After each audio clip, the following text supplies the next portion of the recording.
Hi, I'm Anthony Bonney of inSurge Unlocked. Today we're going to be talking about the impact that messaging can have on LinkedIn. Welcome to Workshop Wednesday.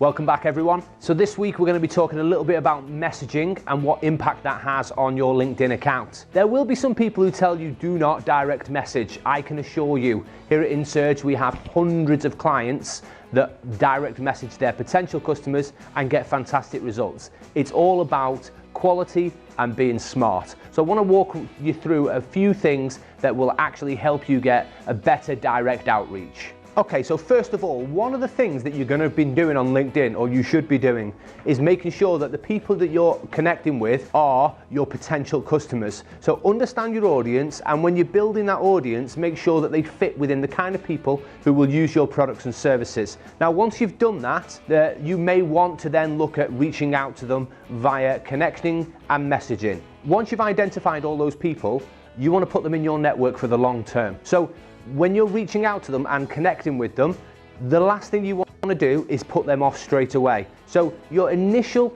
outreach needs to be nice and soft and make sure that somebody's comfortable to be in your network. If you go straight for the throat with a sales message, you're going to struggle because it's going to turn a lot of people off straight away. Just because somebody's not your customer right now doesn't mean that in 6 months' time you can't sell to them then. So it's really important that you make the effort to get the right people in there and try and market them at the right time. So when sending a connection, you can send a message with that. There's two things you need to be very conscious of when you're sending an initial connection message. What you're going to find is, firstly, most people are using a mobile. So nearly 60% of people are browsing through LinkedIn on their mobile phone. What that's going to mean to you is, when you send a connection request, similar to this one here, if you've typed a message in on their mobile phone, the only part of that message they will see is this. It says, "Hi Anthony." Now, I've just popped this in here as an example, but you will see, if they've wrote the messaging down further in the text, then you're not going to see that.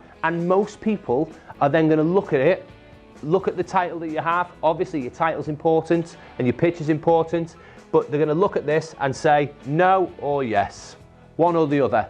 And very few of them are clicking into that message and reading what's on there. Now, for the people who do click in that message and do read it, that's when you don't want it to be a big, long sales message. So they make the decision from there, right there and then, whether you're going to be in their network or not. You want to build up some credibility and a relationship with them to be able to move further forward with them if they're not going to buy from you right now. Keeping them in your network long term is the key here on this connection. So you've now got your potential customers in your network. You may now want to put out content to them, and if that's what you're going to do, fantastic, it works. A longer process to get them to buy from you, but it still works.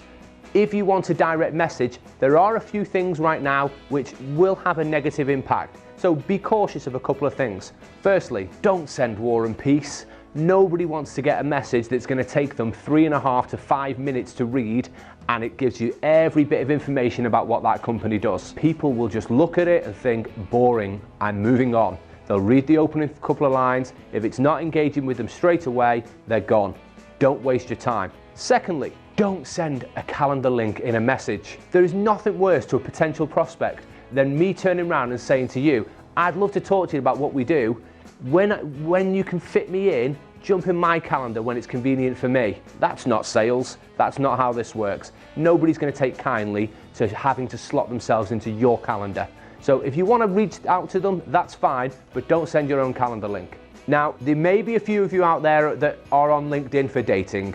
I'm hoping not very many, but there will be some. Try not to start your messages with, "Hi, how are you?" This isn't Tinder. And I know everyone says this isn't Facebook, but if you're going to do it, try and keep some level of professionalism that somebody's going to want to respond. Just asking, "Hi, how are you?" when you don't know them isn't going to get that kind of response. When sending your message, there's going to be a huge percentage of people that do not respond. They'll read the message and move on. Those people may well come back to you in the future. You may want to remarket them in 3 or 6 months. Try not to go straight back at them within 2 days, 5 days, with exactly the same message. It's almost like you're saying to them, you didn't read it properly, so I'm going to send it again. Nobody's going to take kindly to that. If you want to speak to them again, fine, send another message, but send something different. Now, I'm going to go into messaging in a lot more detail in another video on another week, but just as a small roundup, this message should not be about you. Your clients, potential clients, want to hear about what you do for them. So it needs to be about them. What are their pains?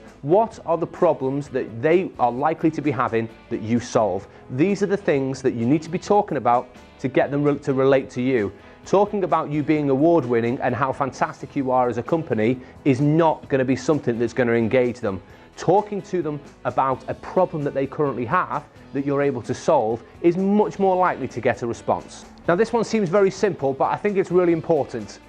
You need to be conscious that you may be on LinkedIn every day, but there's a lot of people who aren't. They'll be there maybe once every 2 days, once every week, once every month. So if you're going to send a message and then within 20 minutes of them accepting that connection, you're going to go and sell to them with a whole long message, then they may not see that for a week.